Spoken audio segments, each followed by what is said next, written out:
ప్రార్థన చేసుకుందాం.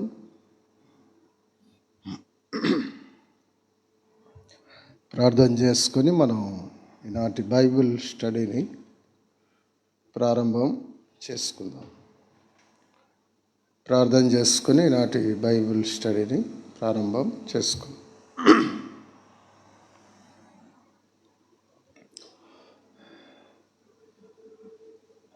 దేవుని వాక్యం చదువుకొని ప్రార్థన చేసుకొని బైబిల్ స్టడీని ప్రారంభం చేసుకుందాం. అపోస్తుల కార్యాల గ్రంథము 9వ అధ్యాయము 31వ వచనం.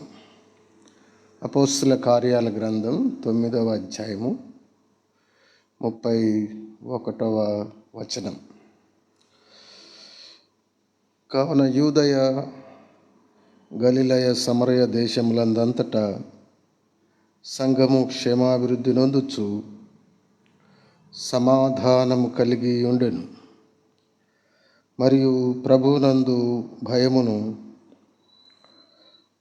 పరిశుద్ధాత్మ ఆదరణ కలిగి నడుచుకొనుచు విస్తరించుచుండెను.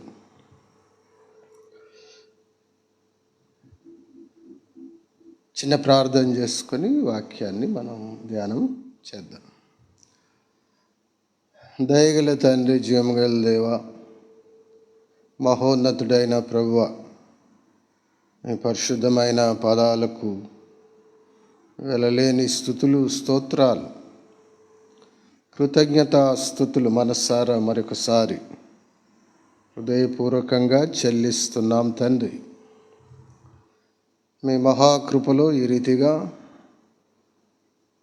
ఫెయిత్ హోమ్, వనస్థలిపురం, హైదరాబాద్ స్థానిక సంఘం బైబిల్ స్టడీ మేము ఈ రీతిగా కలిగి ఉండుటకు మీరు కృపను చూపుతున్నందుకు మిమ్మల్ని స్తుతిస్తూ ఉన్నాం.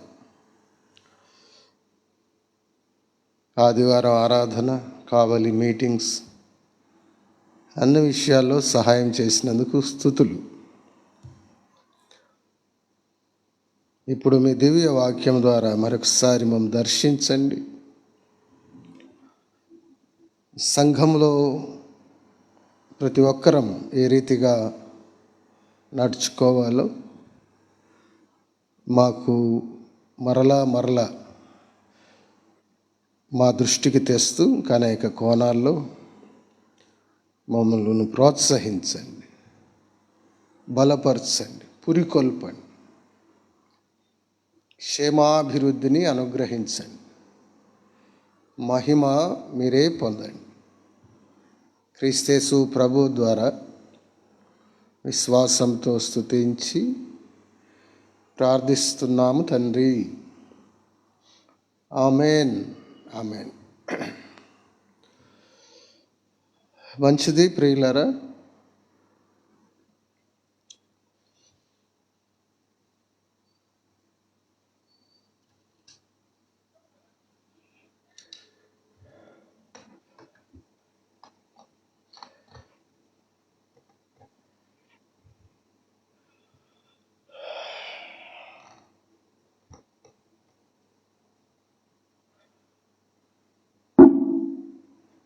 ఒక్క నిమిషం.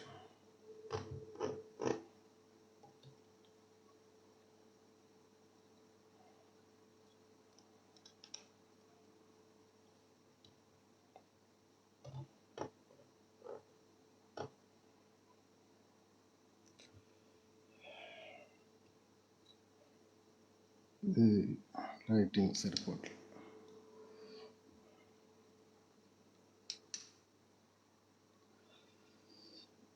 మంచిది, మనం దేవుని వాక్యాన్ని ధ్యానం చేసుకుందాం. ఈ లైటింగ్ చాలట్లేదని పెట్టాలని చూస్తాను, అది సెట్ కావట్లేదు. మరొకసారి ఇంకా బెటర్గా ఉండేలా లైటింగ్ నేను చూస్తాను. చదవబడిన వాక్య భాగంలో, కావున యూదయ, గలిలయ, సమరయ దేశములందంతటా సంఘం క్షేమాభివృద్ధి నొందుచు సమాధానము కలిగి ఉండెను. మరియు ప్రభునందు భయమును, పరిశుద్ధాత్మ ఆదరణ కలిగి నడుచుకొనుచు విస్తరించుచుండెను. సంఘ క్షేమాభివృద్ధికై. సంఘ క్షేమాభివృద్ధి అనే మాట మనకు అక్కడ ప్రస్ఫుటంగా కనిపిస్తుంది.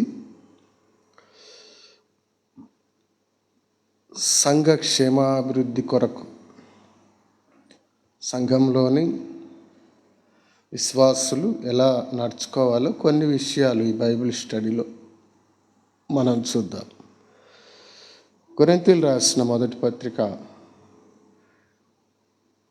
14వ అధ్యాయంలో 7 సార్లు సంఘ క్షేమాభివృద్ధి అని చెప్తాడు పౌలు. 12వ అధ్యాయం వరాల గురించి చెప్పి, చివరిలో సర్వోత్తమమైన మార్గం చెప్తానని 13వ అధ్యాయం ప్రేమ గురించి చెప్పి, 14వ అధ్యాయం ప్రారంభంలో ప్రేమ కలిగి ఉంటే ప్రయాసపడమని, అక్కడ భాషల వర ప్రస్తావన చేసి అది ఎలా వినియోగించాలో చెప్పి, పరిశుద్ధుల సంఘములో పరిశుద్ధాత్ముడు ఆదరణకే కానీ అల్లరికి కర్త కాదని చెప్పి, చివరిలో సమస్తం క్రమం మర్యాదగా జరగనీయండి అని 14వ అధ్యాయం చివరిలో చెప్తాడు. కనుక ఈ 3 అధ్యాయాల్లోంచి మనం బాగా ఆలోచన చేస్తే, దేవుడు నీకు ఇచ్చిన సామర్థ్యాలు, వరాలు, అవన్నీ కూడా ఏ సామర్థ్యం ఇస్తే అది, నువ్వేం చేయగలవో అది ప్రేమపూర్వకంగా క్రమముగా చేసి సంఘ క్షేమాభివృద్ధి కొరకు పాటుపడాలి. అది వాటి సారాంశంగా చెప్పుకోవచ్చు ఒక విధంగా. కనుక సంఘ క్షేమాభివృద్ధి కొరకే అని 7 times పౌలు ప్రస్తావిస్తాడు కొరింథీ మొదటి పత్రిక 14వ అధ్యాయంలో. మంచిది. ఇప్పుడు సంఘ క్షేమం కొరకై అనేది టైటిల్. సంఘ క్షేమాభివృద్ధి కొరకై. ఇది బైబిల్ స్టడీ కనుక బైబిల్ స్టడీలో చెప్పే రీతిగా నేను ఇది చెప్తాను. ఇది ఒక ప్రత్యేక కూడికలో ఈ అంశము 3 రోజుల మీటింగ్స్లో కూడా ఎన్ని సందేశాలైనా అందించవచ్చు. అలాంటి అంశము నేను బైబిల్ స్టడీలో చెప్పే రీతిగా క్లుప్తంగా నేను కొన్ని విషయాలు మీ దృష్టికి, లేకంటే వ్యాఖ్యానం ఎక్కువ చేయకుండా ఆ విషయాలు మీ దృష్టికి తెస్తాను. మొట్టమొదటిది భార్యాభర్తలు అని రాసుకోండి. సంఘ క్షేమాభివృద్ధికై భార్యాభర్తలు.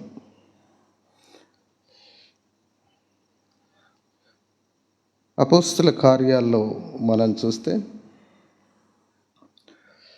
అపోస్తుల కార్యాల్లో 18వ అధ్యాయంలో అకులా ప్రిస్కిల్లాలు కనిపిస్తారు. 1వ వచనం, తర్వాత పౌలు ఏథెన్స్ నుండి బయలుదేరి కొరింథునకు వచ్చి పొంతు వంశీయుడైన అకులాను ఒక యూదుని అతని భార్య అయిన ప్రిస్కిల్లాను కనుగొని వారి యొద్దకు వెళ్ళిరి. అకులా ప్రిస్కిల్లా యూదులందరూ రోమా విడిచి వెళ్ళిపోవాలని క్లౌదియ చక్రవర్తి ఆజ్ఞాపించినందున వారు ఇటలీ నుండి కొత్తగా వచ్చిన వారు.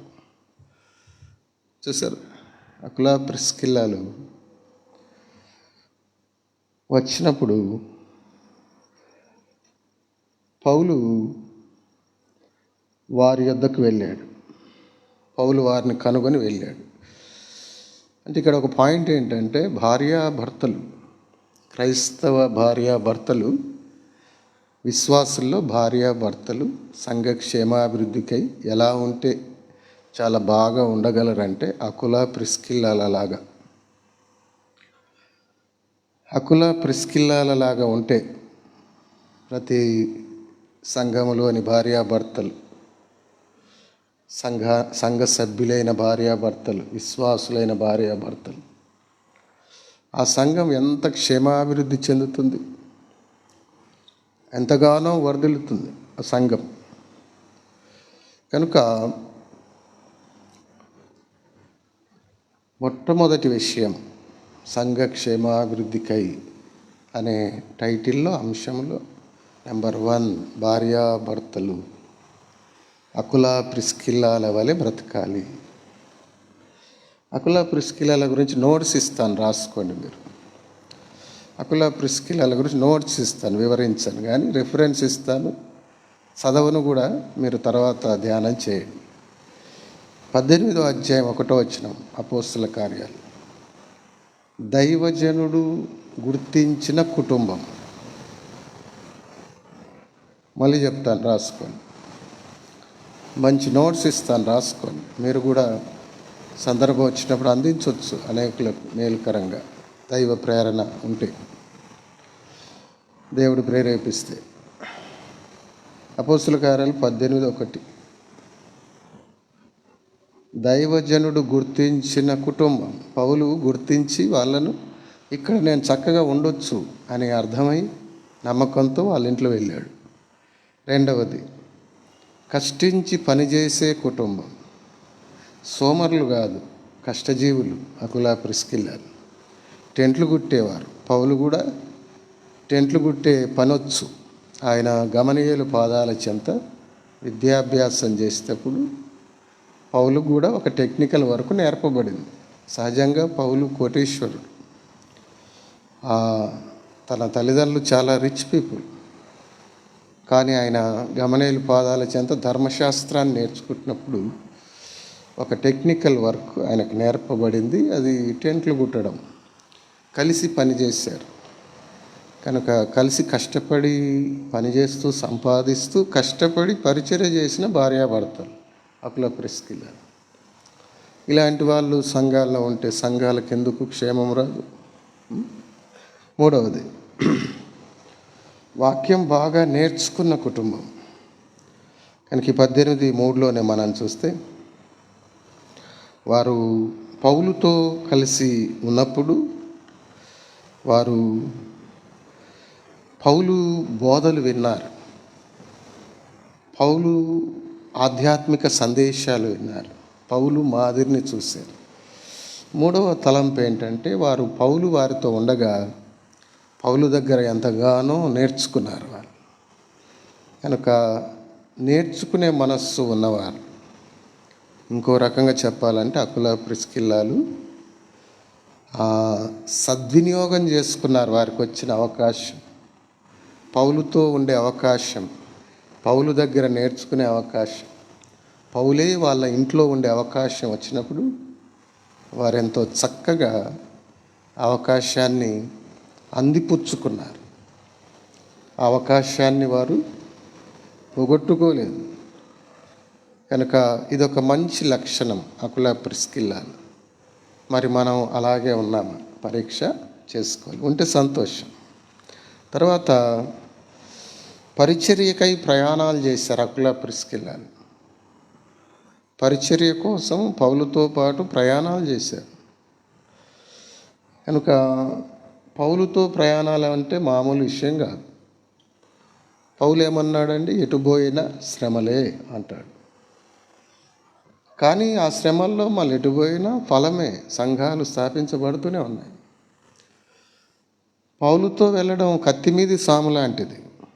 లేక పౌలుతో వెళ్ళడం ఎప్పుడేమైద్దో తెలియదు.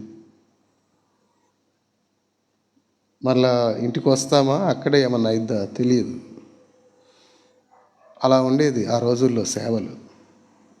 పౌలు సేవ మరి ఆయన ఖచ్చితంగా చెప్తాడు కాబట్టి ఎక్కడెవరు కొడతారో, ఎక్కడెవరు జైలు వేస్తారో, ఎక్కడెవరు బెత్తాలతో కొడతారో, ఎక్కడెవరు చంపుతారో తెలియదు. అలాంటి వానితో ప్రయాణాలు చేయాలంటే ఎంత ధైర్యం ఉండాలి,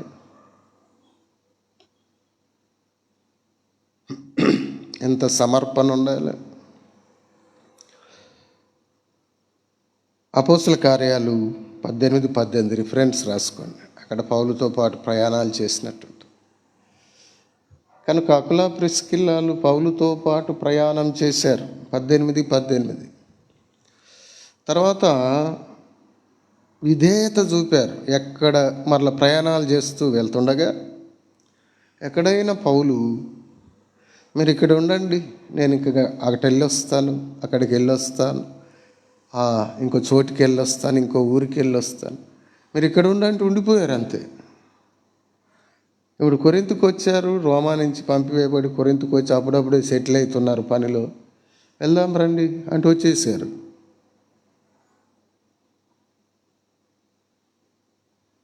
వెళ్దాం రండి అంటే వచ్చేసారు. అక్కడ ఉంటుంది చూడండి, వెళ్దాం రండి అంటే వచ్చేసారు. 18వ అధ్యాయం 18వ వచనం నేను చదువుతాను చూడండి. పౌలు ఇంకను బహుదినంలో అక్కడ ఉండిన తర్వాత సోదరుల వద్ద సెలవు పుచ్చుకొని అతడు మొక్కుబడి ఉన్నదని కెంక్రేలో తల వెంట్రుకలు కత్తిరించుకొని ఓడ ఎక్కి సిరియకు బయలుదేరెను.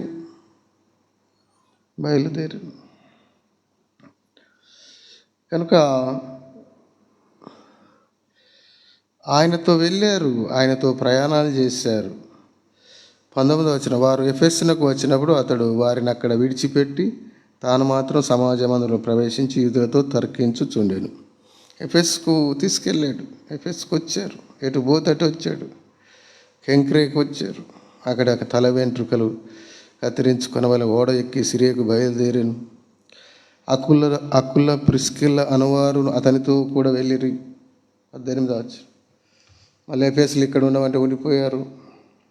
ఇంకే సందర్భంలో అక్కడుండి అక్కడే ఇంకో చోటికి తాను వెళ్ళినా ఇంకెక్కడ ఉండమన్నా వారు ఉండిపోయారు. పౌలు ఎందుకంటే అనేక చోట్లకు వెళ్ళాడు. కనుక ఎలాంటి భక్తిపరులైన భార్య భర్తలో చూసారా అకుల ప్రిస్కిల్లాలు ప్రయాణం చేశారు. ఉన్న చోట అప్పుడప్పుడే సెటిల్ అవుతున్న చోట మళ్ళీ ఖాళీ చేసి బయలుదేరారు. మళ్ళీ అక్కడ ఉండి నేను ఇంకో చోటుకి వెళ్తాను ఇక్కడ ఉండంటే అక్కడ ఉండిపోయారు పరిచర్య కోసం. కనుక అద్భుతమైన మాదిరి వీరు. మనం ముందుకెళ్ళాలి, అందుకే వేగంగా చెప్తున్నా. 6వది, వారు పరిచర్యలో పోటీ పడ్డారు. అపోస్తలుల కార్యం 18:26, 18:26 తిమోతి 2వ పత్రిక 4:19 అని రాసుకోండి.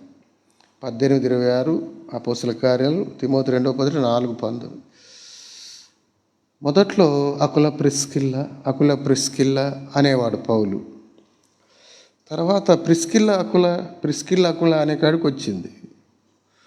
అంటే భార్యాభర్తలు పౌలు నోట్లో అలా నానుతున్నారు, అలా పోటీ పడుతున్నారు పరిచర్లో. ఒకరినొకరు బీట్ చేస్తున్నారు పరిచర్యలో. ఆరోగ్యకరమైన పోటీ కలిగి ఉన్నారు భార్యాభర్తలు. ఎందులో? దేవుని సేవలో, దేవుని సేవకు సహకరించడం. కనుక గ్రేట్ మోడల్స్ అకుల ప్రిస్కిల్లాలు. నూతన నిబంధనలో పరిచర్యకు సహకరించిన అద్భుతమైన భార్యాభర్తలు ఎవరయ్యా అంటే ముందు వరుసలో వచ్చేది అకుల ప్రిస్కిల్లాలే. కనుక సంఘాలు క్షేమాభివృద్ధి చెందాలంటే సంఘాల్లో ఇలాంటి భార్యాభర్తలు ఉండాలి. అందరు వీళ్ళలా అలాంటి వైఖరి కలిగి ఉంటే సంఘాలు ఎందుకు వర్ధిల్లవు, జీవింపబడవు, సంఖ్యాపరంగా ఎందుకు విస్తరించవు ప్రియులారు. తర్వాత వారు సిద్ధపరిచిన వారు 18:26లో మనం చూస్తే, తర్వాత చదవండి. అలెగ్జాంద్రు వాడని అపోల్లో కొంత ప్రభు గురించి తెలిసి పూర్తిగా తెలియక సువార్త చెప్తుంటే ఎఫెస్కు వచ్చి ఆయన చెప్తా ఉన్నప్పుడు ఆయనకు ఇంకా విశదంగా ప్రభు గురించి చెప్పారు. టెంట్లు కుట్టుకునేవారు ఒక విద్వాంసునికి దేవుని వాక్యంలోని సత్యాలు చెప్తున్నారు, మర్మాలు చెప్తున్నారు. సువార్త ఏంటి? దేవుని మర్మం. సువార్త దేవుని మర్మం అంటే యూదుడైనా అన్యుడైనా యేసు ప్రభు ద్వారా రక్షించబడగలడు అన్నదే సువార్త మర్మం. అది చెప్తున్నారు. దేవుడు మానవాళిని రక్షించడానికి క్రీస్తును యేసుగా పంపాడు, క్రీస్తు యేసుగా వచ్చాడు, మరణించి మరణాన్ని జయించి సర్వమానవాళి పాప పరిహారార్థం మరణించి మరణాన్ని జయించి లేచాడు. ఇప్పుడు ఆయన యందు ఎవరు విశ్వాసం ఉంచితే వారు దేవుని పిల్లలు అవుతారు. యూదుడు కానీ, గ్రీసు దేశస్థుడు కానీ, సిదియనుడు కానీ, అన్యుల్లో ఎవరైనా కానీ ఆ రక్తము ద్వారా పరిశుద్ధత, ఆయన యందు విశ్వాసం ఉంచుట ద్వారా రక్షణ, మంద ఒకటి, దొడ్డి ఒకటి, కాపరి ఒకరు, దేవుని ఇశ్రాయేల్ అవుతారు. ఇదే మర్మం, సువార్త మర్మం. టెంట్లు కుట్టుకునే వారికి ఆ మర్మం అర్థమై, మర్మం మేధావికి అంటారే, ఏమంటారు లేక సార్, విద్వాంసునికి, ధర్మశాస్త్రోపదేశకునికి చెప్తున్నారు. టెంట్లు కుట్టుకున్న వాళ్ళు పౌలు వారితో ఉండగా అలా నేర్చుకొని కదా, అద్భుతమైన భార్యాభర్తలు కదా. కనుక అద్భుతమైన పరిచర్య చేసిన భార్యాభర్తలు, చాలా రోల్ మోడల్స్ అయిన భార్యాభర్తలు, క్రైస్తవ భార్యాభర్తలు అకులా ప్రిస్కిల్లా. కనుక సంఘాలు క్షేమాభివృద్ధి చెందాలంటే ఇలాంటి భార్యాభర్తలు ఉండాలి. తర్వాత రోమా 16:3 జత పనివారు అంటాడు పౌలు. కనుక దేవుని జత పనివారు అయిపోయారు. దేవుని జత పనివారు, పౌలుకు జత పనివారు అయిపోయారు. పౌలుతో కలిసి పని చేసేవారు అయిపోయారు. ఇంకెక్కువగా పని చేసేవారు అయ్యారు అకులా ప్రిస్కిల్లాలు. చూసారా, ఈ గ్రోత్ చూసారా, ఈ అభివృద్ధి చూసారా, ఈ ఆధ్యాత్మిక పరిణతి చూసారా, ఒక మెట్టు ఒక మెట్టు ఒక మెట్టు ఎలా అధిగమిస్తున్నారో చూసారా ప్రియులారా. కనుక సంఘంలో విశ్వాసులు అలా ఎదుగుతూ ఉండాలి. ఎదుగు బొదుగు లేకుండా ఉండొద్దు. రక్షణ పొందాము, ఆదివారం వస్తున్నాం, ఆదివారం పోతున్నాం, అలా ఉండకూడదు. రావాలి ఆదివారం తప్పకుండా, అయిపోయాక వెళ్తాం, ఇక్కడేం కూర్చోం. కానీ ఆయా కూడికలు, వాక్యం దొరికే సమయాలన్నీ, అవకాశం ఉన్నాయన్నీ సద్వినియోగం చేసుకొని వాక్య సమృద్ధిని సంపాదించుకొని మనం 10 మందికి చెప్పగలిగే వారం కావాలి. అపోల్లో ధర్మశాస్త్రోపదేశకునికి టెంట్లు కొట్టుకొని అకులా ప్రిస్కిల్లాలు లోతైన మర్మాలు అరటిపండు ఒలిచిపెట్టినట్టు ఒలిచిపెట్టి చెప్తున్నారు. పెట్టినట్లుగా, అరటిపండు ఒలిచిపెట్టినట్టుగా సరళంగా ఆయనకు అర్థమయ్యేలా చెప్పేశారు. తిరిగి దేవుని జత పనివారుగా పౌలుతో కలిసి జత పనివారు అయిపోయారు. పౌలుతో జత పనివారు అంటే పౌలు ఎవరి జత పనివాడు? దేవుని జత అందరం దేవుని జత పనివారం అన్నట్టు. పౌలుతో కలిసి దేవుని పని చేస్తారు, జత పనివారయ్యారు. 8వది 9వది 16:4 మీరు చదివితే, రోమాపత్రిక 16:4 అక్కడ వారు నా ప్రాణము నిమిత్తం వారి ప్రాణములిచ్చుటకును తెగించిరి అని, తెగింపు గలవారు. కనుక దేవుని కొరకైన తెగింపు, సంఘాల క్షేమము కొరకైన తెగింపు. కనుక మనం ఎన్నో విషయాల్లో తెగిస్తాం కొన్నిసార్లు. ఇంకేమన్నా కానివ్వరా, ఉంటే ఉన్నా పోతే పోయినా అనుకుంటూ ఉంటాం. కొన్నిసార్లు అలాంటి మూమెంట్స్ వస్తాయి, పరిస్థితులు. మరి భక్తిలో అలాంటి మూమెంట్ వస్తే మనం అలా అనగలమా, అలా పోగలమా? అకులా ప్రిస్కిల్లాలు అలాగే వెళ్ళారు. ఉంటే ఉన్నాం, పోతే పోయినా, ఉంటే దేవుని కొరకు, పోతే దేవుని కాడికి పోతాం. ఏముంది? పౌలే ఇస్తున్నాడు ఆ సాక్ష్యం. 16:3 రోమా, క్రీస్తు యేసునందు నా జత పనివారైన ప్రిస్కిల్లకు అకులకు నా వందనములు చెప్పుడి. 4వ వారు నా ప్రాణము కొరకు తమ ప్రాణములు ఇచ్చుటకైనను తెగించిరి. చూసారా, తెగించినారు, ప్రాణాలు ఇవ్వడానికి తెగించినారు. కనుక తెగింపుగా, ఒక సమర్పణతో, ఒక త్యాగపూరితంగా ఏదైనా పని చేయాల్సి వచ్చినప్పుడు మనం నిలబడుతున్నామా? మాల పంకిరిగాడు చేప జారిపోయినట్టు జారిపోతున్నామా? ఉపాయంగా ఏదో ఒక రీజన్ చెప్తున్నామా? ఏదో ఒక కారణం చెప్తున్నామా? నా తమ్ముడు ఇట్ట అంటున్నాడు, నా భార్య ఇట్ట అంటుంది, నాకు ఇష్టమే కానీ ఆమెకి ఇష్టం లేదు, ఆమెకి ఇష్టమే కానీ పిల్లలకి ఇష్టం లేదు, అందరికి ఇష్టమే కానీ మా చుట్టాలకు ఇష్టం లేదు, అందరికి ఇష్టమే ఉంది కానీ రావడానికి వీలు పడట్లేదు. బోలెడు ఉంటాయి. భక్తిలో కూడా సుఖంగా భక్తి చేయాలనుకునే వాళ్ళు ఎక్కువ ఉంటున్నారు. అనిపిస్తుంది. బహుశా ఏంటి, సౌఖ్యంగా ఉండాలి, సేవ చేసిన కడుపులో కదలకుండా పని చేయాలి, ఎప్పుడో ఒకసారి అటు పోవాలి, పాస్టర్ అన్న చెప్పిన కాడికి ఒక ఊరికి పోవాలి, రావాలి, సాయంకాలం డ్యూటీకి పోయొచ్చి ఆ ఊరికి పోయొచ్చి ఇక ఆడ 2 మాటలు సువార్తో దేవుని వాక్యం చెప్పొచ్చి మళ్ళీ ఆదివారం పాల్గొనాలి, మళ్ళా బైబిల్ స్టడీకి రావాలి, మళ్ళీ ప్రేయర్ మీటింగ్కి రావాలి, మళ్ళీ ఒక ఊరికి వెళ్ళేది ఉంటే వెళ్ళాలి. మందిరం పక్కనే ఇల్లు ఉండాలి, మంచి పెద్ద మందిరం ఉండాలి, అందులో సంఖ్య చాలామంది ఉండాలి, అందరం అంతమంది సంఖ్యను అంతమంది కలిసి కలకలలాడుతూ ఉండాలి, మంచిగా భోజన సహవాసం కూడా ఉండాలి. మందిరం పక్కనే ఒక స్థలం కొనుక్కోవాలి, ఆనే ఇల్లు కట్టుకోవాలి. ఇక ఒళ్ళు గదలొద్దు, మందిరం కూడా 2 అడుగులు వేస్తే మందిరం రావాలి. సంఘం కూడా ఆల్రెడీ బాగా అభివృద్ధి చెంది ఉండాలి. ఇక మనం కష్టపడి అభివృద్ధి చెందడం కాదు, ఆల్రెడీ అభివృద్ధి చెందిన సంఘంలో మనం వెళ్ళిపోతే హాయి.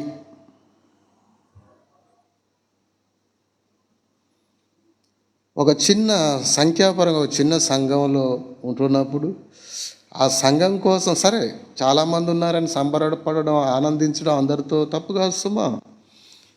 తప్పకుండా ఆనందం అనిపిస్తుంది అంతమంది పరిశుద్ధులను చూస్తుంటే, మంచిదే. కానీ పాయింట్ వినండి, ఒక సంఘం స్థాపించబడింది కొద్ది మందితో, అందులో నువ్వు ఉన్నావు. నువ్వు అక్కడుండి సంఘక్షేమం కొరకు తెగింపుతో పనిచేసి కొన్ని ఆత్మలను సంపాదించి కష్టకాలంలో దేవుని పక్షాన ఆ స్థానిక సంఘంలో నిలబడి ఆ సంఖ్యాపరంగా కొద్ది మందిగా ఉన్న ఆ స్థానిక సంఘం అభివృద్ధి చెందడానికి నువ్వు రిస్క్ తీసుకొని పనిచేస్తే దేవుడు అప్పుడు నిన్ను బట్టి ఎక్కువ ఆనందిస్తాడా? మంచి మందిరం కట్టబడి ఉంది, ఆల్రెడీ ఎంతోమంది విశ్వాసులు ఉన్నారు, ఎవరికైనా ఏమైనా అయిందంటే పరుగెత్తుకొని వస్తారు, ఎక్కడికన్నా పోదామన్నా కానీ ఇక గుంపులు వచ్చేస్తారు ఆ ఊరికి సువార్త చెప్పడానికైనా. మంచిగా మధ్యాహ్నం భోజనం కూడా దొరుకుతుంది, దొరుకుతుంది అన్నందుకు భోజన సవాసం కూడా ఉంటుంది, అలా కూడా ఆనందించవచ్చు. ఏముంది, ఇక వెళ్ళొచ్చు రావచ్చు, ఏ ఇబ్బంది ఉండదు.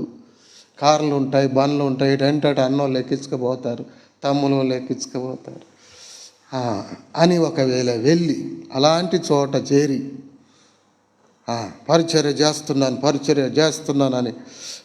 చేస్తున్నానని నువ్వు అనుకుంటూ సంబరపడుతూ ఉండొచ్చు, చేస్తుండొచ్చు. చేస్తున్న పరిచర్యని బట్టి సంబరపడు. కానీ దేవుడు అవసరం ఉన్న చోట నువ్వు నిలబడి సేవ చేస్తే, రిస్క్ తీసుకుంటే సంతోషిస్తాడా? ఎంతోమంది చేసేటోళ్ళు ఉన్నారు అక్కడ, ఎంతోమంది కష్టపడే వాళ్ళు ఉన్నారు, ఎంతోమంది సహకరించే వాళ్ళు ఉన్నారు, ఎంతోమంది ఎటంటే అటు వెళ్ళే వాళ్ళు ఉన్నారు. పోయి నువ్వు అందులో ఒకరివై ఏదో కొంత పని చేస్తే సంతోషిస్తాడా? చెప్పు సోదరుడా, సోదరి, ఇలా ఎంతమంది లేరు ఈ రోజుల్లో? దేవుని పని కొరకు రిస్క్ తీసుకొని అవసరమైన చోట కష్టపడే వాళ్ళు ఎంతమంది ఉన్నారు? అకులా ప్రిస్కిల్లాలు రిస్క్ తీసుకునేవారు, సుఖంగా సేవ చేసే చోట్లు దోలాడుకోలే వాళ్ళు. నేను కూడా చేస్తున్నా, నేను కూడా ఊర్లోకి పోతాను, నేను కూడా సువార్త చెప్తాను, నేను కూడా ఆరాధన వర్తమానం చెప్తాను, నేను కూడా 2వ వర్తమానం చెప్తాను, నేను కూడా బల్ల వర్తమానం చెప్తాను, నేను కూడా గాస్పెల్ మీటింగ్కి పోతాను అందరితో. నిజమే, పోతున్నావు. 100 మంది ఉన్నారు, ఆ 100 మందిలో పోయి నువ్వు ఒకరిని జాయిన్ అయినావు. ఆడ నువ్వు పోకున్న వాళ్ళు పోతారు, వాళ్ళ చేతి నిండా పని వాళ్ళు ఉన్నారు, మంచిది. సహకారులు ఉన్నారు, మంచిది. సహకారులు లేని కాడ ఉండి చేస్తే సంతోషిస్తాడా దేవుడు? అందరున్న కాడికి పోయి హల్లెలూయా అంటే సంతోషిస్తాడు? ఆలోచించు. చిన్నగా మూల పంకిరి చేపలాగా ఏదో ఒకటి చెప్పి జారిపోయి అలాంటి కాడ చేరుతున్నారు కొందరు. మంచి సహవాసాలే అవి. ఇప్పుడు వాళ్ళు అలాంటి చోటికి కొన్ని చోట్లకి వెళ్ళే వాళ్ళను విమర్శించడం కాదు, అక్కడ సహవాసాన్ని విమర్శించడం కాదు. ఆ పాయింట్ అర్థం చేసుకోండి. అవి మంచి సహవాసాలే, మంచి సేవకులే, అక్కడ ఉన్న వాళ్ళు మంచి విశ్వాసులే, బాగా కష్టపడతారు, పని చేస్తారు. కానీ అక్కడ పని వాళ్ళు ఎక్కువ ఉన్నారు. లేని కాడ ఉండి పని చేస్తే దేవుడు సంతోషిస్తాడా? చాలామంది పనులు ఉన్న కాడ పోయి నువ్వు ఇంత పని చేస్తే సంతోషిస్తా. ఈడ నీకు ఎక్కువ పని ఉంది, ఆడ నీకు కొంచెం పని దొరుకుతుంది. సరే కొంచెం దొరకని, ఎక్కువ దొరకని ఆడ కూడా ఎంతోమంది చేసేవాళ్ళు ఉన్నారుగా, చేస్తారుగా. తమ్ముడు, నువ్వు అవసరం ఉన్న కాడ రిస్క్ తీసుకొని చేసి ఆ సంఖ్యాపరంగా చిన్నగా ఉన్న సంఘం అభివృద్ధి చెందడానికి నువ్వు కష్టపడి త్యాగపూరితంగా తెగింపుతో పనిచేస్తే దేవుడు ఎంత ఆనందిస్తాడు. భక్తిలో కూడా సుఖాలు కోరుకుంటున్నారు, పరిచర్యలో కూడా సుఖాలు కోరుకుంటున్నారు. వాళ్ళ సౌఖ్యం పక్కనే ఉండాలి, కుడి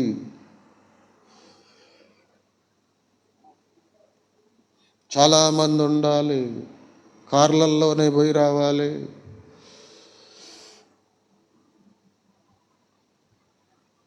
అకుల ప్రిస్కిల్లాలు అలాంటి వాళ్ళు కాదు. కనుక ఎందుకు నేను ఈ విషయం ఇంతసేపు చెప్పానంటే, ఈ రోజుల్లో అక్కడక్కడ కొంతమంది ఇలాంటి వాళ్ళే తయారయ్యారు. చిన్నగా కష్టపడి చేయాల్సిన పరిచర్య ఉన్న చోట నుండి చిన్నగా జారుకొని అన్నీ బాగున్న సహవాసాల్లో చేరిపోతున్నారు. వాళ్ళు కూడా అలాంటి వాళ్ళు వస్తే, ఎందుకు తమ్ముడా, ఇక్కడ మంచిగా జరుగుతుంది, ఇక్కడ చాలామంది సహకారులు ఉన్నారు, మంచిగా జరుగుతుంది పరిచర్య, నువ్వు ఎక్కడి నుంచి వచ్చావో అక్కడ కొద్దిమందే ఉన్నారు కదా, నువ్వు అక్కడే ఉండి ఫలాని సేవకునికి ఫలాని అన్నకు ఆడ సహకారం ఉండడమే మంచిది తమ్ముడా అని పంపించే సేవకులు ఎందరున్నారు? మాటలు చెప్తారు చాలా, అబ్బో గొప్ప గొప్ప మాటలు, సత్యవాక్యం, వాక్య క్రమం, లేఖన సత్యం, ఎక్కడి క్రమాలు, మళ్ళా మంచిదే క్రమాలు. ఈడైపోయింది అన్న క్రమము.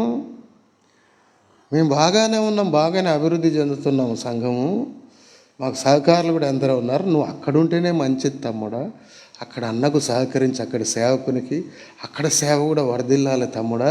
కొద్దిమందే ఉన్నారు, నువ్వు ఇక్కడికి వస్తే ఎట్లా అనే సేవకులు ఎంతమంది ఉన్నారు, నాయకులు ఎంతమంది ఉన్నారు.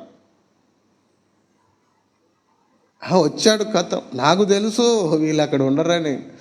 ఆయన కాడ ఎడదట్టుకుంటారండి, వచ్చేస్తారు అని ఇంకా పైకి వెళ్ళి బురద జల్లే బుద్ధి ఉంటుంది కొందరికి. వాస్తవాలు చెప్తున్నాను నేను. అందరూ అలా ఉండరు సేవకులు, కొందరు. నేను చూశాను, అలాంటి వాళ్ళని చూస్తూనే ఉన్నాను.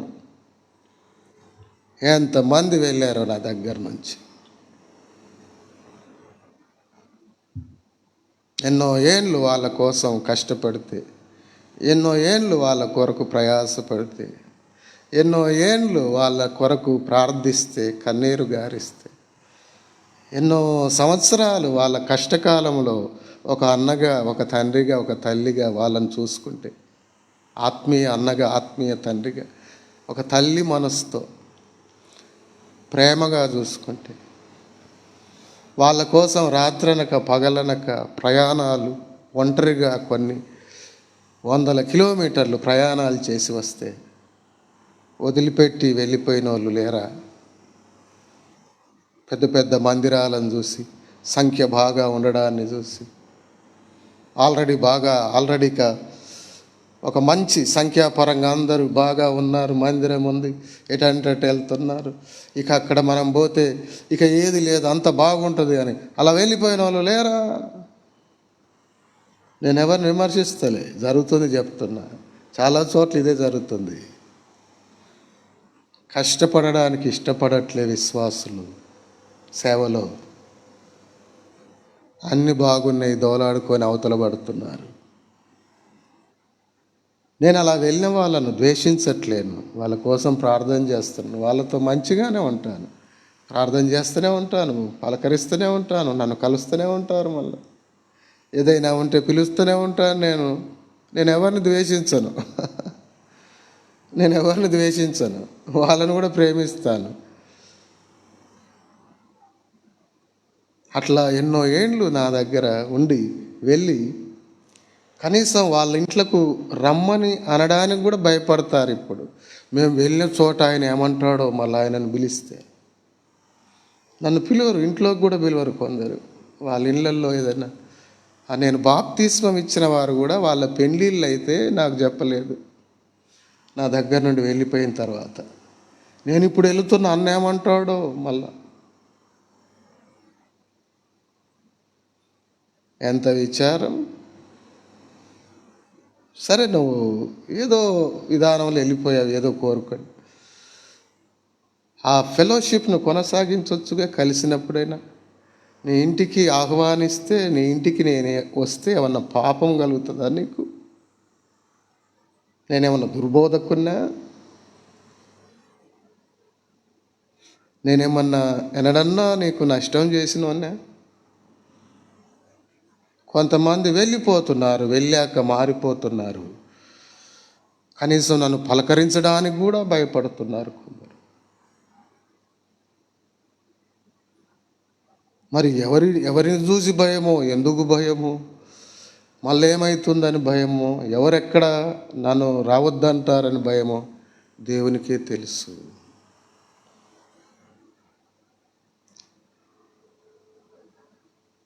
ఇదంతా ఏదో నా గోడు వెళ్ళబుచ్చుకోవట్లేదు, కానీ ఈ పాయింట్ అంతా ఏడవచ్చిందంటే అలాంటి వాళ్ళందరినీ కూడా నేను ప్రేమిస్తూనే ఉన్నాను. అందరూ అలా లేరు, కొందరు అలా చేశారు. చాలామంది లేక కొంతమంది అలా, ఇంకెందుకులే సంఖ్య ఎందుకు, కానీ అలా చేశారు కొందరు, నా అనుభవంలో ఉన్నారు.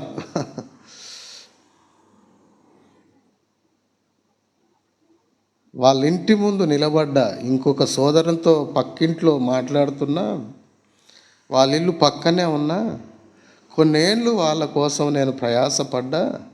నన్ను విడిచి వెళ్ళిన వారు ఉన్నారే, పక్కనే వాళ్ళ ఇల్లు. నేను ఇక్కడ ఇంకో ఇంట్లో మాట్లాడుతుంటాను, వాళ్ళ ఇంట్లోకి రమ్మనరు. బయటకు వచ్చి వాళ్ళ ఈ ఇంటికాడికి వచ్చి అన్న బాగున్నారా, పిల్లలు బాగున్నారా అని వెళ్ళిపోతారు. ఇంట్లోకి కూడా ఆహ్వానించరు.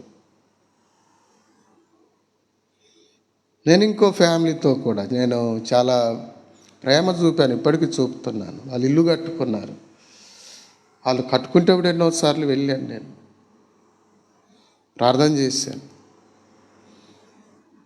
నా దగ్గర నుంచి వెళ్ళిపోయారు. తర్వాత వాళ్ళు ఒక సావాసానికి వెళ్ళారు. అన్నీ సంఖ్యాపరంగా మందిరం అన్నీ ఉన్న సావాసానికి వెళ్ళారు.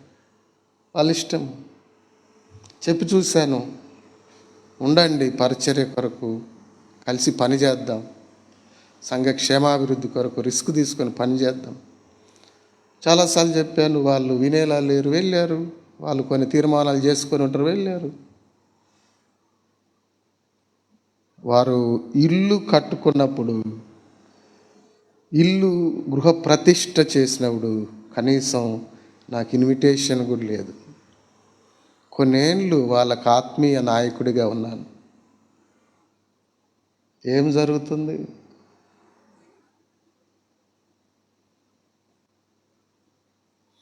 ఎందుకంత చేదైపోతున్నాను నేను? నేను చేసిన పాపం ఏంటి? ఎందుకు నన్ను రిజెక్టెడ్ పీసుని చేస్తున్నారు?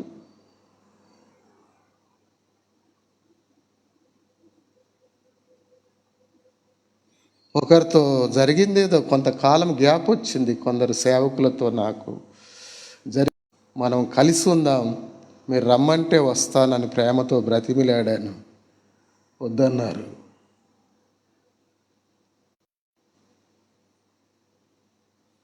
వద్దన్నారు. దేవుడేమో ఒకరినొకరు క్షమించుకొని కలిసి ఉండండి అంటున్నాడు.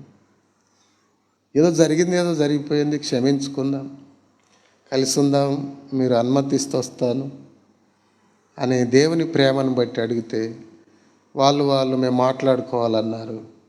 తర్వాత మేము మాట్లాడుకున్నాం, వద్దనుకుంటున్నాం, ఇలాగే ఇప్పుడు కలవకుండా ఉన్నట్లే ఉండాలనుకుంటున్నాం అన్నారు.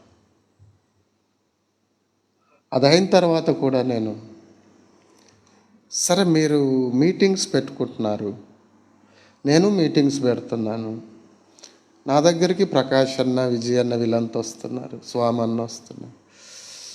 ప్రకాష్ అన్న మీకు నాయకుడే, నాకు నాయకుడే.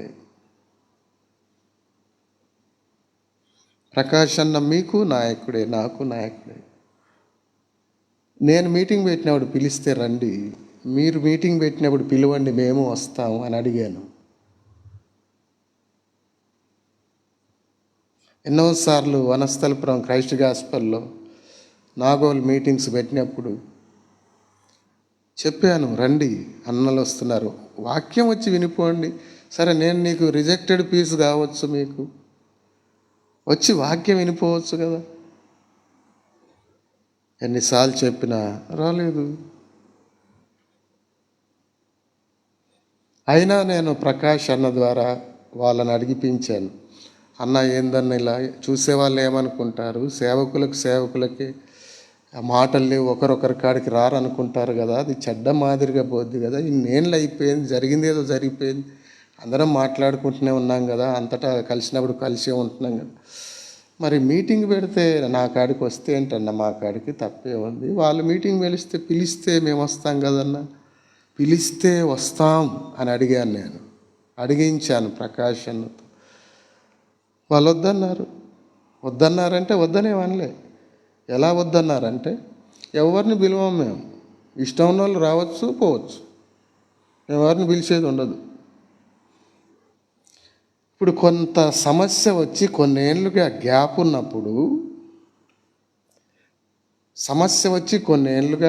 ఉన్నప్పుడు పిలిస్తే వస్తామన్నప్పుడు ఒక్క మాట అలా అన్నాడా, అన్న అరే అన్న వస్తే ఏందన్నా మంచిదే కదా, మనకు ఏదో జరిగిందో జరిగిపోయింది, నేను అన్నని పిలుస్తానులే అన్న రండి అన్న మీటింగ్స్ అవుతున్నాయి, ఒక్క మాట అంటే మళ్ళీసారి పిలువని అవసరమే లేదు.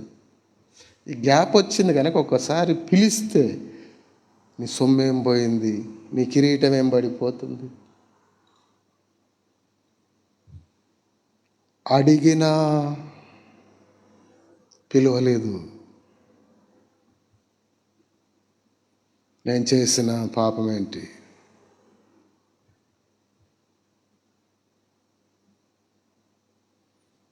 ఎన్నో ఏండ్లు నా దగ్గర ఉండి ఎదిగి వెళ్ళిన వాళ్ళు నాతో మాట్లాడడానికి కూడా భయపడుతున్నారు. కొన్ని చోట్లకి వెళ్ళిన వారు ఏం జరుగుతుంది, నన్ను ఇంట్లో కూడా ఆహ్వానించరు. ఎందుకని? నాకు ఎంతో ఇష్టమైన క్లోజ్గా ఉండే తమ్ముడు, సేవకుడు రవి బ్రదర్ అని ఉంటాడు, దైవజనుడు. ఆయన కూతురు మ్యారేజ్ అయింది. ఆ పాపకు నేనంటే ఇష్టం, నాకు కూడా ఆ పాప అంటే ఇష్టం, వాక్యం బాగా వింటది. ఆమె పెళ్ళికి పిలుస్తారు అనుకున్నాను నేను, పెళ్ళికి కూడా పిలవలేదు నన్ను. సరే, పెళ్ళిళ్ళకి పిలవడం, ఇళ్ళకి పిలవడం వదిలేసేయండి, అవి పెద్ద విషయాలు కావు. కానీ ఎందుకు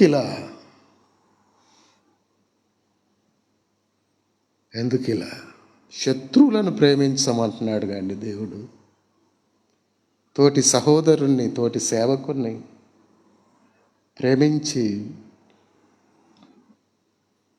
చెరదీయలేకపోతే, తోటి సహోదరుని మీద ఒక నెగిటివ్ భావాలను ఎదుటివారికి నేర్పిస్తే ఏం సాధిస్తారు? ఇదంతా ఎందుకు వచ్చిందంటే,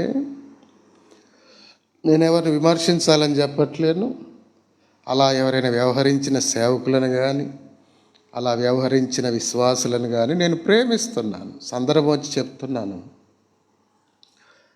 కొందరికి నేను రిజెక్టెడ్ పీస్, అయినా దేవుడు నన్ను వాడుకుంటున్నాడు. నేను దేవునికి రిజెక్టెడ్ పీస్ కాదు, దేవునికి నేను బహుప్రియుణ్ణి. దేవునితో నాకున్న సహవాసం ఏందో నాకు తెలుసు.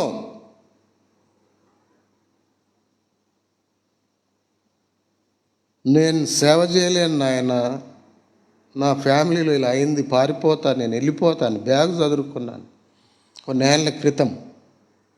పోనీయలే దేవుడు నన్ను, వద్దురా ఇక్కడ ఉండాలి నువ్వు, నేనున్నా అని నిలబెట్టాడు.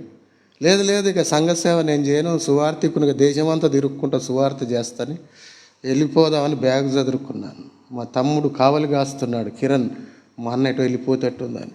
ఒకసారి ఒక తుఫాను నా కుటుంబంలో చాలా ఏళ్ళ క్రితం వచ్చినప్పుడు నేనేం సమర్థించలే, తప్పును బాగు చేయాలని చూశాను.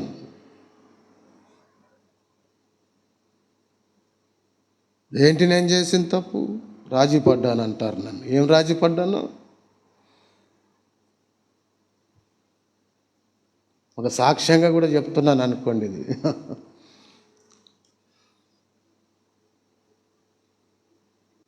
సరే, నేను బలహీనుండే అనుకోండి, నా కుటుంబంలో కొన్ని విషయాలు జరిగాయి అనుకోండి, చేరదీసి బాగు చేసి ప్రోత్సహిస్తే ఎంత బాగుంటుంది. నాకు ప్రోత్సాహంగా ఉంటే, బలంగా ఉంటే.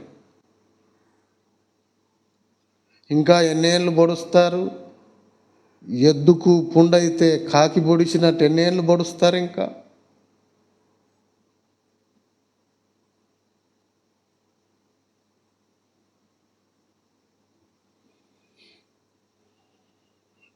అవసరం ఉన్న చోట, రిస్క్ తీసుకోవాల్సిన చోట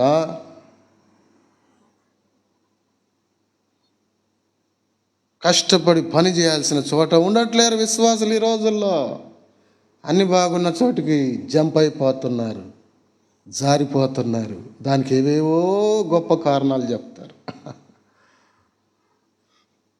ఎవరు ఉన్నా ఎవరు వెళ్ళినా సేవ ఆగదు.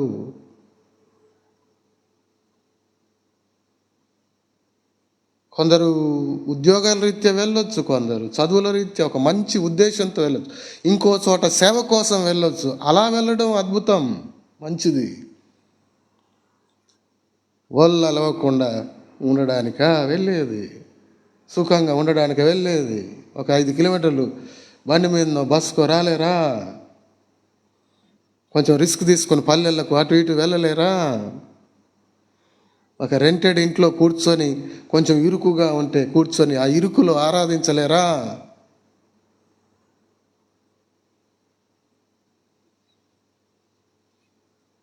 అలా వెళ్ళిన వారు ఇంటే కూడా నేనేమి బాధపడట్లేను, అలా వాళ్ళు ఏమనుకుంటారు అని. వినని అర్థం చేసుకోవాలి. ఇకనైనా వాళ్ళు ఇంకెవరైనా అలా చేయకుండా కూడా ఈ సందేశం అక్కరొస్తుంది. నువ్వు వెళ్తుండొచ్చు, వెళ్ళిన చోట అక్కడ పరిచర్య చేస్తుండొచ్చు. అక్కడ 100 మంది ఉన్నారు చేసేవాళ్ళు, 100 మందితో ఒకరిని చేస్తున్నావు. ఇక్కడ ఒకరిద్దరు కష్టపడుతూ ప్రయాసపడుతున్నారు, బరువు చాలా బలంగా లాగుతున్నారు. నువ్వు ఉండి లాగితే దేవుడు సంతోషపడతాడా? 100 మందిలో వేసి ఒక చెయ్యి వేస్తే సంతోషపడతాడా? తమ్ముడా, చెల్లి, ఆలోచన చెయ్యి.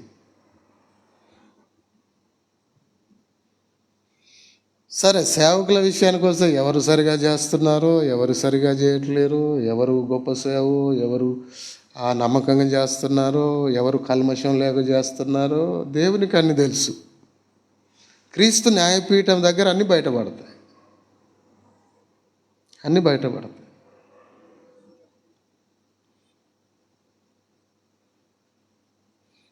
కొందరు ఇంటి విషయంలోనే బాగుంటారు, ఇంట్లో పిల్లలు బాగుంటారు, భార్య చెప్తే తింటుంది. ఇంకా చాలా ఉన్నాయి అక్కడ. తిమోతి పత్రికలో నేను సందర్భం వచ్చింది కానీ చూపిస్తున్నాను.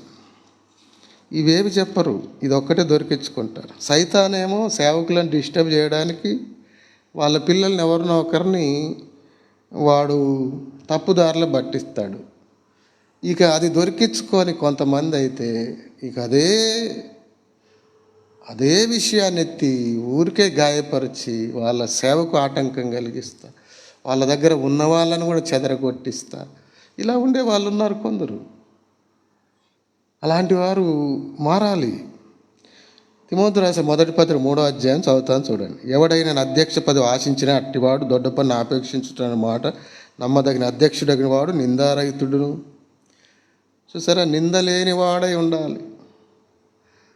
కొందరి కుటుంబంలో పిల్లలు బాగానే ఉంటారు కానీ, భార్య బాగానే ఉంటుంది కానీ ఎన్నో రకాల నిందలు. అన్న మొత్తం రియల్ ఎస్టేట్ చేస్తాడు, అందరికీ ప్లాట్లు ఇప్పిస్తాడు, అందరికాడిగా వచ్చిన వాళ్ళ చుట్టుపక్కల చేరి అన్ని ప్లాట్లు ఇప్పిస్తాడు, రియల్ ఎస్టేట్ దందా చేస్తున్నాడు.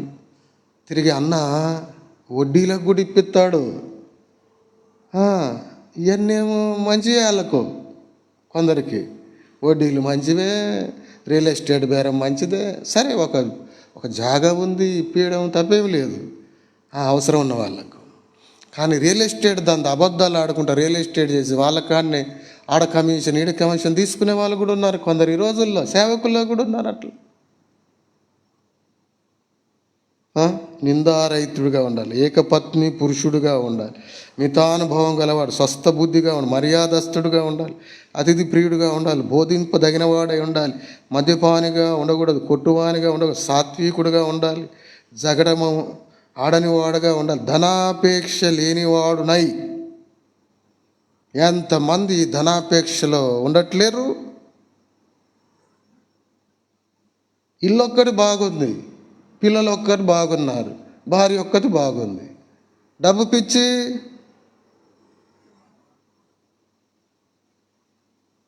డబ్బు పిచ్చి ఎట్లా సంపాదిస్తున్నారు ఒక్కొక్కరు సేవకులు ఈ రోజుల్లో.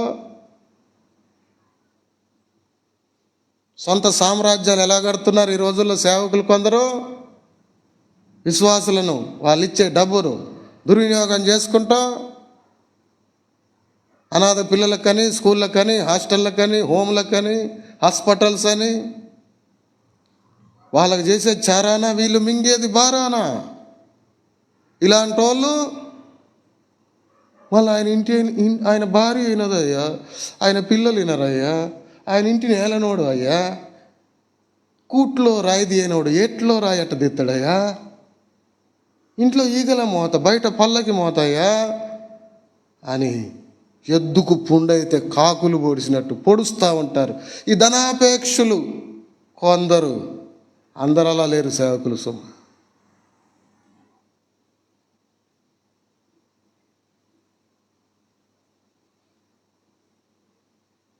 చెప్పాలంటే ఎన్నో చెప్పగలను నేను. ఇంటిని ఏలువాడుగా ఉండాలి తప్పకుండా. కానీ ఒక వ్యక్తి ఇంటిని ఏలువాడుగా ఉన్నా పిల్లలు తప్పు చేసే అవకాశం ఉంది. ఒక మనుష్యునికి ఇంటి వారే శత్రువులకు అని బైబిల్లో ఉంది. బైబిలే చెప్తుంది ఒక మనుష్యునికి ఇంటివారు శత్రువులకు అని. మరి ఇంటివారు ఒకరు శత్రువుగా తయారయ్యారు. ఇక ఆ సేవకుడు పనికి మాలినోడా, రిజెక్టెడ్ పీసా, వాళ్ళని బాగు చేయాలని చూస్తుంటే రాజీ పడ్డట. ఇక ఆయనతో మనకు అవసరం లేదా? ఆయన చెప్తున్నాడా?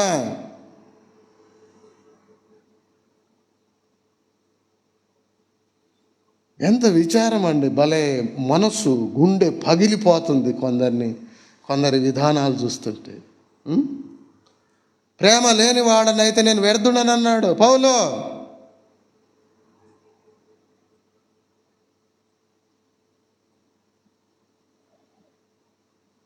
ధనాపేక్ష లేనివాడనై సంపూర్ణ మాన్యత కలిగి తన పిల్లల్ని స్వాధీనపరచు, తన ఇంటి వారిని బాగా ఏలువాడు ఉండవలని ఎవడైనా తన ఇంటి వారిని ఏలనేరకపోయినాడు అతను దేవుని సంఘం నేల పాలించును. ఇది ఉందా?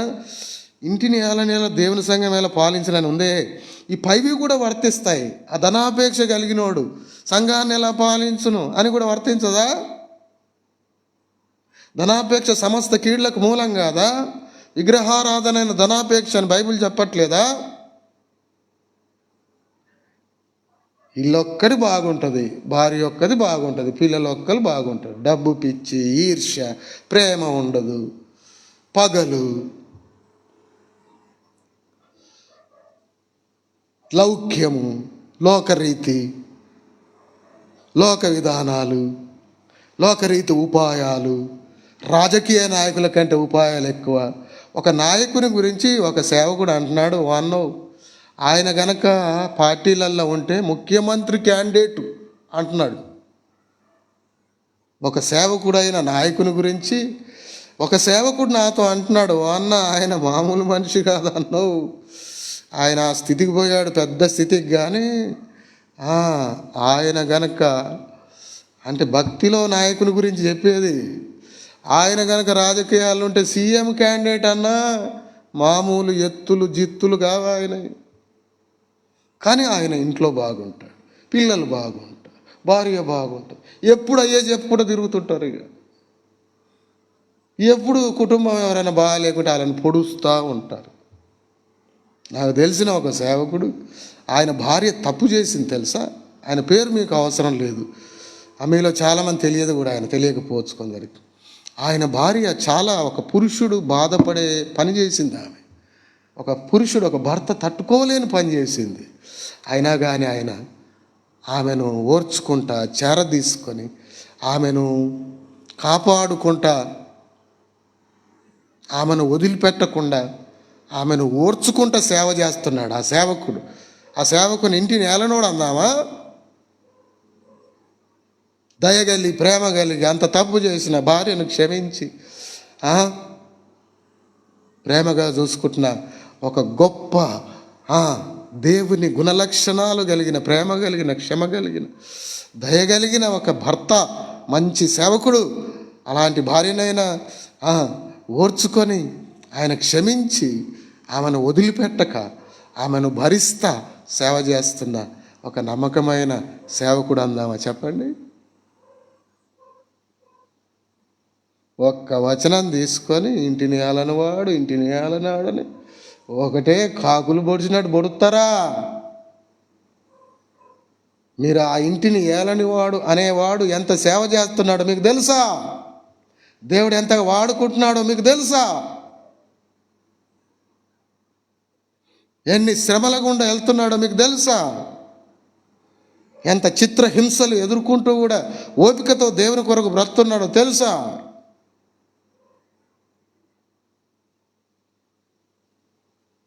కుటుంబంలో కానీ, సమాజంలో కానీ, సంఘంలో కానీ ఎన్ని పోరాటాలు వస్తే ఓర్చుకుంటా, ఏడ్చుకుంటా దేవుని పాదాలు పట్టుకొని, అయ్యా వాళ్ళని క్షమించు, మంచి దారిలోకి తీసుకురా అని, ఎలాంటి ప్రాంతమైన, కొండలైన, కోనలైన, ఎలాంటి అడవులైనా, ఎంత దూరమైన, పల్లె పట్టణమైన దేవుడు పిలిస్తే చాలు వెళ్తూ ఎంత సేవ చేస్తున్నాడో తెలుసా మీకు?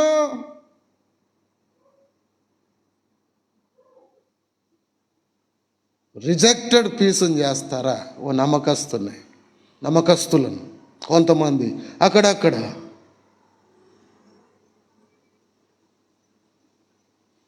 తిరిగి వాళ్ళతో కలిసి పరిచర్య చేసే వాళ్ళని కూడా చిన్నగా ఆకర్షిస్తారా?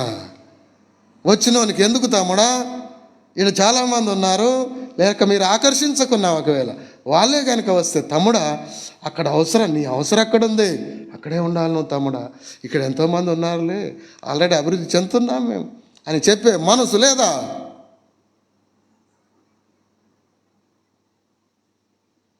ఎంత స్వార్థం పెరిగిపోతుంది ఈ రోజుల్లో. ఇలాంటి స్వార్థము, ఇలాంటి కుయుక్తులు. ఆయన అంట ఎలక్షన్లు ఉంటే సీఎం క్యాండిడేట్ అంట.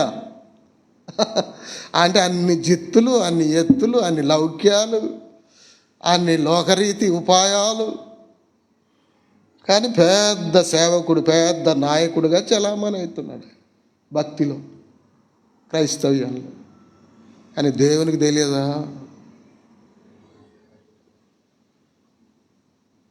దేవుని తెలియదా?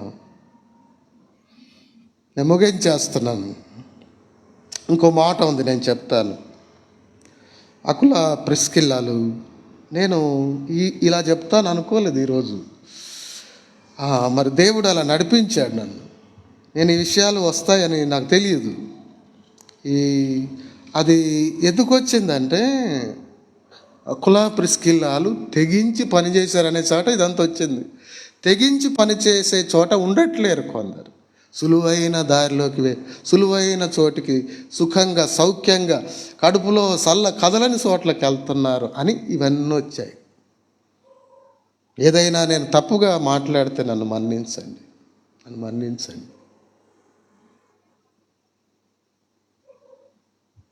అందరూ బాగుండాలని ఎప్పుడు ప్రార్థిస్తుంటాను నేను. అన్ని సంఘాలు బాగుండాలని ప్రార్థిస్తాను, సేవకులంతా బాగుండాలని ప్రార్థిస్తుంటాను. దుర్బోధకులు ఎవరుంటే వారు మారాలని కూడా ప్రార్థిస్తాను. ఎవరి మీద ద్వేషం లేదు, కానీ సరిగా ఆలోచించండి, సరిగా ప్రవర్తించండి, సాటి సేవకులను ప్రేమించండి, ఏవైనా పొరపాట్లు ఉంటే క్షమించుకోండి, ఒకరినొకరు దిద్దుకోండి, ఒకరినొకరు ప్రోత్సహించుకోండి. ఒకరి దగ్గరికి ఒకరు వెళ్ళి మీటింగ్స్ జరిగితే సంబరపడండి, సంతోషించండి. దేవుడు ఆనందిస్తాడు, దేవుడు సంతోషిస్తాడు. తర్వాత అకుల ప్రిస్కిల్లాలు జత పనివారిగా పనిచేశారు.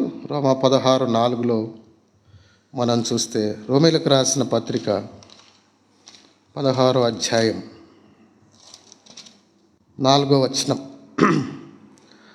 వారు నా ప్రాణము కొరకు తమ ప్రాణములను ఇచ్చుటకైనను తెగించిరి, మరియు వారి ఇంట ఉన్న సంఘమునకును వందనములు చెప్పుడి.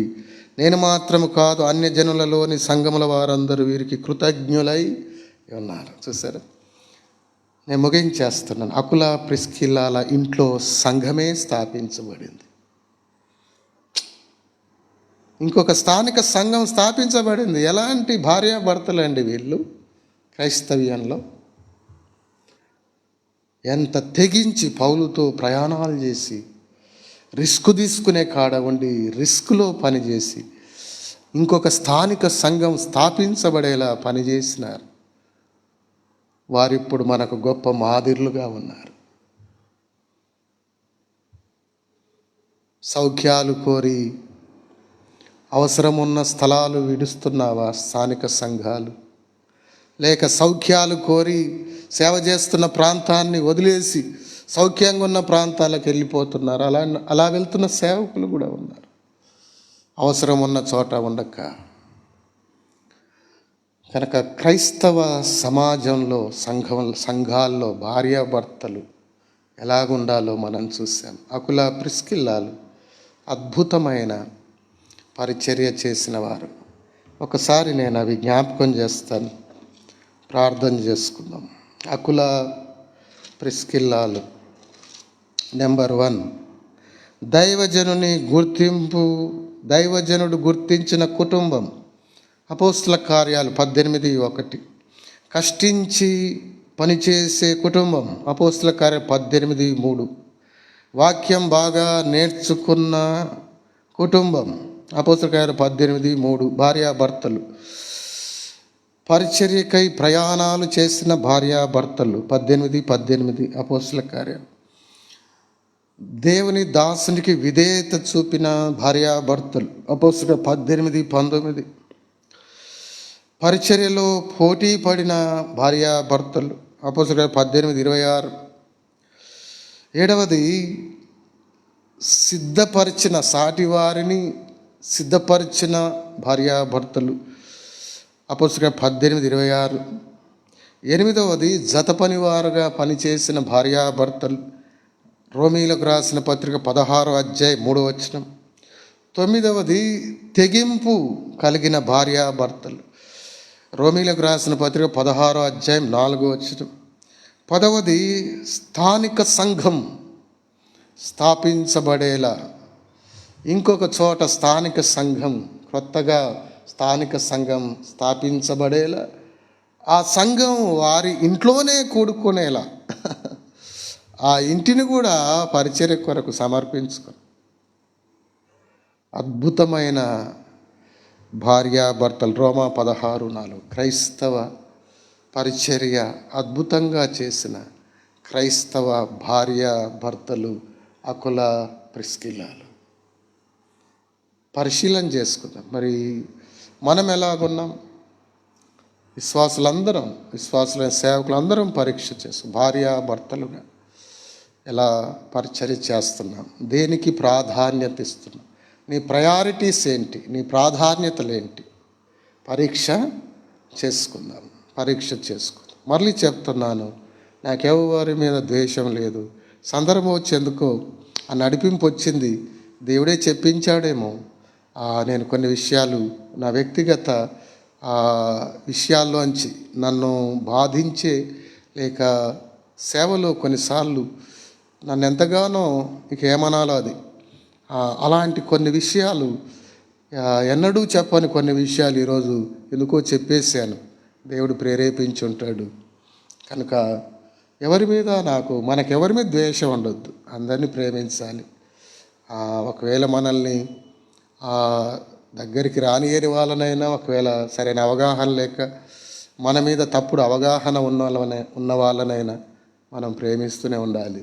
వాళ్ళ మేలు కొరకు ప్రార్థిస్తూనే ఉండాలి. కొన్నిసార్లు ఏదో కొన్ని వాళ్ళ సౌఖ్యాలు సుఖాల కోసమో, లేక వాళ్ళ ఇంకేవేవో అవసరాలు మేళ్ళ కోసమో ఆ సహవాసాన్ని విడిచి వెళ్ళిన వారిని కూడా మనం శత్రువులుగా చూడొద్దు.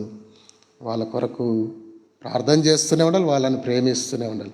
సందర్భం వచ్చి వాళ్ళ కోసం ఇన్నేళ్ళు ఇలా పరిచయం చేశాను, ఇన్నేళ్ళు వాళ్ళ కోసం ప్రయాసపడ్డానని సందర్భం వచ్చి సాక్ష్యంగా చెప్పాను. కానీ నేనేదో గొప్పని నేనే చేశానని చెప్పట్లేను. దేవుని కృప వల్లే చేయగలిగాను.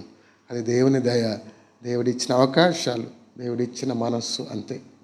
కనుక అలాంటి వాళ్ళు కూడా వాళ్ళు ఎక్కడున్నా, ఏ సహవాసానికి వెళ్ళినా అక్కడ నమ్మకంగా ఉండాలి. అక్కడ ప్రభు పరిచయలో బలంగా వాడబడాలని కోరుకునేవాన్నే. కనుక అందరి వైఖరి కూడా మనది అలాగే ఉండాలి. ఎవరిని శత్రువులుగా చూడొద్దు, ఎవరిని ద్వేషించొద్దు, అందరిని ప్రేమించాలి. అన్ని స్థానిక సంఘాలు బాగుండాలి, సార్వత్రిక సంఘం క్షేమాభివృద్ధి చెందాలి. లెటస్ ప్రే. దయగల తండ్రి, జీవం గల దేవా, మీ పరిశుద్ధమైన పాదాలకు వెలలేని స్తుతులు, స్తోత్రాలు, కృతజ్ఞత స్తుతులు మనసారా మరొకసారి హృదయపూర్వకంగా చెల్లిస్తున్నాం తండ్రి. మీ మహాకృపలో ఈ రీతిగా సంఘ క్షేమాభివృద్ధికై క్రైస్తవ భార్యాభర్తలు ఎలా జీవించాలో అకుల ప్రిస్కిల్లాల జీవితాన్ని మా ముందుకు ఈ బైబిల్ స్టడీలో తీసుకొచ్చారు. మీకు కృతజ్ఞతలు. నా మాటగా ఏదైనా పొరపాటు మాట్లాడుంటే మన్నించండి. మీ సందేశాన్ని బట్టి, మీ ప్రేరణను బట్టి మీకు కృతజ్ఞతలు. మీ మహిమార్థం మేము ఇంకెక్కువగా జీవించుటకు మీ కృపను ప్రసాదించమని, మహిమ మీరే పొందమని క్రీస్తేసు ప్రభు ద్వారా విశ్వాసంతో స్తుతించి ప్రార్థిస్తున్నాము తండ్రి, ఆమేన్. పరలోకమందున్న తండ్రి యొక్కయు, మన విమోచకుడు సజీవుడైన యేసుక్రీస్తు ప్రభు యొక్కయు, పరిశుద్ధాత్మ దేవుని అన్యోన్య సన్నిధి సహవాసం మనకును తను ప్రేమించు సకల పరిశుద్ధులకు సదాకాలం తోడైండునుగాక. ఆమేన్.